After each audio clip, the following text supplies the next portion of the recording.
Shocked খেয়ে যায় আর ওখানেই সে কান্না করতে থাকে। আসলে গত রাতে তাপাং মদ খেয়ে নেশা করেছিল। এরপর যখন সে গাড়ি করে বাসায় ফিরছিল তখনই হঠাৎ করে তার অ্যাক্সিডেন্ট হয়। জোনাকি তাপাংয়ের মৃত্যু একদম মানতে পারছে না।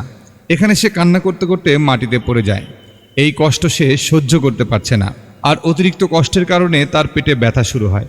আর সেখানে থাকা মহিলারা তার ডেলিভারি করার চেষ্টা করে। একটু পর জোনাকি একটা বাচ্চা জন্ম দেয়, কিন্তু অতিরিক্ত রক্তপাতের জন্য জোনাকির ওখানেই মৃত্যু হয়।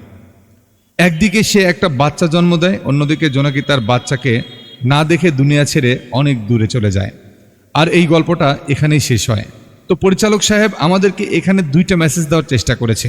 1 নাম্বার, বন্ধুত্ব যদি কারো সঙ্গে করতে চান তবে ভালো বিশ্বস্ত কাউকে বেছে নিন। আর যদি বন্ধুত্ব কোনো স্বার্থপর কারো সঙ্গে হয় তবে শেষে আপনাকে ঠকতেই হবে। আর 2 নাম্বার, তাপাং এবং জোনাকির বিয়ে